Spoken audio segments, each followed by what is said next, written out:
ஸ்ரீமத்யே கோதாயே நமஹ. ஆண்டாள் நாச்சியாருடைய திருவாடிப்பூர உற்சவம் மிருத் சங்கிரகணம் என்று சொல்லக்கூடியதான பாலிகைக்கு மண் எடுக்கக்கூடிய வைபவத்துடன் உற்சவம் துவங்குகிறது. மிருத் சங்கிரகணத்திற்கு ஆண்டாள் நாச்சியாருடைய திருத்தகப்பனாரான சுவாமி பெரியாழ்வார் ஆண்டாள் சன்னதிக்கு எழுந்தருளியவுடன் விஸ்வக்ஷேனர், சக்கரத்தாழ்வார் ஆகியோர் தனித்தனி பல்லக்குகளில் எழுந்தருளி புண்ணியாகவாஜனம் தொடங்கி ஆண்டாள் நாச்சியாரிடத்திலே நல்லபடியாக நடத்தி கொடுக்க வேண்டும் என்று பிரார்த்தனை செய்யப்பட்டு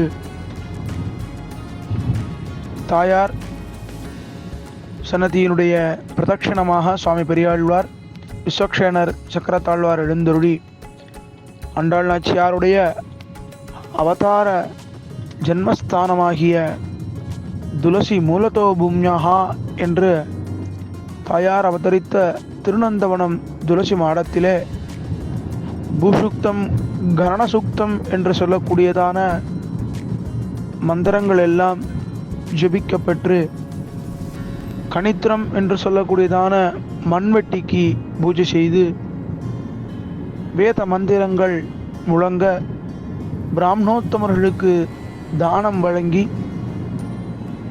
மண் எடுக்கும் வைபவம் விசேஷமாக நடைபெறுகிறது. அந்த சங்கிரகணம் என்றால் சேர்த்தல், மிருத் என்றால் மண்ணை சேகரித்தல் என்று தமிழிலே பெயர்.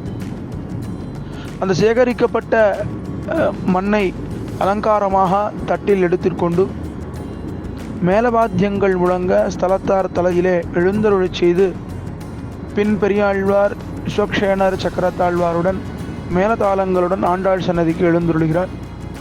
ஆண்டாள் சன்னதியிலே அமையப்பட்டிருக்கக்கூடிய யாகசாலையிலே பாலிகைகள் வைக்கப்பட்டிருக்கும். அந்த பாலிகைக்கு விசேஷ பூஜைகள் செய்து இந்த மிருத்தை அதில் சேர்த்து பீஜம் என்று சொல்லக்கூடியதான விதைகள், நவதானியங்கள், உத்தமபட்சமான விதைகளை எல்லாம் அதிலே இட்டு அந்த தானிய பூஜை ஆனது நடைபெறுகிறது. இன்றைய தினத்திலிருந்து இந்த உற்சவமானது ஆரம்பமாகிறது. மங்களானி பவந்து.